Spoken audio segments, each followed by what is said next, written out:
Hello दोस्तों, मैं आपका दोस्त आपका लीगल कोच फरहान अख्तर। दोस्तों, आज मैं एक ऐसे इंपॉर्टेंट टॉपिक पर बात करने वाला हूं जो कि इस महामारी के दौर पर बहुत ही ज्यादा इंपॉर्टेंट टॉपिक है।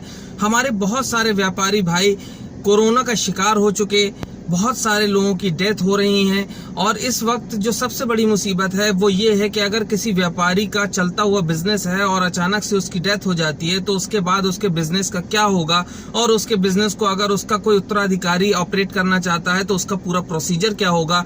तो आज के इस वीडियो में यही बताने वाला हूं, तो आखिरी तक वीडियो को जरूर देखिएगा और ज्यादा से ज्यादा शेयर कीजिएगा ताकि और लोगों को भी इसकी जानकारी मिल सके। तो दोस्तों, बिना रुके चलिए शुरू करते हैं। दोस्तों, सबसे पहली बात यह है कि जीएसटी रजिस्ट्रेशन पैन बेस्ड होता है। आपको पता होगा, पैन कार्ड के नंबर से ही जीएसटी नंबर बनाया जाता है। लिहाजा अगर कोई प्रोप्राइटर जो कि कोरोना काल के चलते या नेचुरली भी डेथ कर जाता है तो उसके बाद उसकी जो प्रोप्राइटरशिप फर्म है वो एक बेसहारा फर्म की तरह हो जाती है। अब उसको क्या करना है, या तो आप धंधा बंद कर दें उसका फर्म को सरेंडर करके, और दूसरी चीज ये है कि अगर आपका कोई उत्तराधिकारी, जैसे कि आप किसी व्यापारी कोई मिसेज है या उसका कोई बेटा है जो उसको ऑपरेट करना चाहता है, आगे चलाना चाहता है, क्योंकि जीविका के रास्ते तो बंद नहीं किए जा सकते, तो उसके लिए क्या करना होगा। सबसे पहली बात यह है कि जब कोई व्यापारी डेथ कर जाता है, इस दुनिया से चला जाता है, तो उसकी जो फर्म है उसको सरेंडर करना होता है। लेकिन सरेंडर करने से पहले ही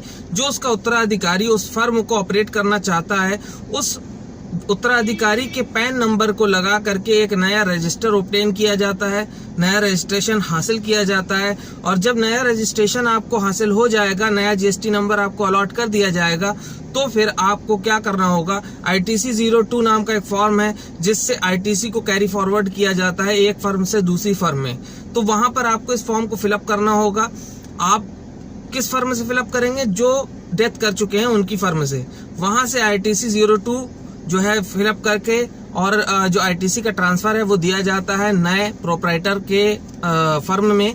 और जब ये प्रोसीजर पूरा हो जाता है, यानी कि सारी लायबिलिटीज और जो भी ITC है वो सब ट्रांसफर हो जाती है नए प्रोप्राइटर के जीएसटी नंबर पे, तो उसके बाद फिर डेथ सर्टिफिकेट की कॉपी लगा करके पुरानी जो फर्म थी, जो प्रोप्राइटर डेथ कर चुका है, उस फर्म को सरेंडर कर दिया जाता है।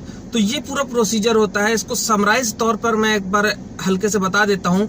सबसे पहले क्या होगा कि जो उत्तराधिकारी है उसको एक नया रजिस्ट्रेशन नंबर अपना रजिस्टर कराना होगा जो कि पैन बेस्ड होता है। और जब जीएसटी नंबर नया मिल जाएगा तो फिर ITC 02 फॉर्म को फिल किया जाएगा और उसके द्वारा जो भी ITC उस प्रोप्राइटर की फर्म में स्टैंड है, जो कि अब इस दुनिया में नहीं रहा, उसकी ITC को कैरी फॉरवर्ड लिया जाएगा नए प्रोप्राइटर यानी उत्तराधिकारी की जो नई फर्म है उसके अंदर। तो जब सारी लायबिलिटीज और सारी ITC कैरी फॉरवर्ड हो जाएंगी, उसके बाद वो जो पुरानी फर्म थी जिसके प्रोप्राइटर डेथ कर गए हैं, उसमें उनका डेथ सर्टिफिकेट लगा के फर्म को सरेंडर किया जाएगा। और सरेंडर करने के बाद उसको पूरी तरीके से क्लोज करके जो नया प्रोप्राइटर, आप जो उत्तराधिकारी जिसने जीएसटी रजिस्ट्रेशन लिया है, वो कारोबार को आगे कर सकता है। बैंक अकाउंट भी क्लोज होगा, बैंक अकाउंट में भी डेथ सर्टिफिकेट लगाएगा, उसको क्लोज किया जाएगा और उसके बाद फिर नया उत्तराधिकारी उसमें नया करंट अकाउंट खुलाएगा। तो ये सारी प्रोसीजर है जो कि फॉलो करना होती हैं। अगर कोई प्रोप्राइटर डेथ कर जाता है और उसके बाद उसका कोई उत्तराधिकारी, चाहे उसकी पत्नी हो, चाहे उसका बेटा हो या उसकी बेटी हो, जो भी बिजनेस को ऑपरेट करना चाहते हैं, तो उनको इसी प्रोसीजर से होकर के गुजरना पड़ता है। और यही एक पूरा प्रोसीजर है ताकि बिजनेस को कंटिन्यूअसली रन किया जा सके और उसको स्टॉप न किया जाए। तो दोस्तों, उम्मीद करता हूं कि वीडियो आपको पसंद आया होगा। अगर पसंद आए तो ज्यादा से ज्यादा वीडियो को शेयर करें ताकि और लोगों को भी इसकी जानकारी पहुंचे, क्योंकि ये कोरोना महामारी चल रही है और इसमें आए दिन हमारे अपने दुनिया छोड़ करके जा रहे हैं और उसके पीछे उनका पूरा परिवार है। और परिवार जो है वो चलती हुई जीविका को आगे बढ़ाना चाहता है, तो उसको ये चीज पता होनी चाहिए कि इसका पूरा प्रोसीजर क्या है। दोस्तों, इसी के साथ मैं आपसे अलविदा लेता हूं। मैं आपका दोस्त फरहान, एक बार से फिर हैव ए ग्रेट डे।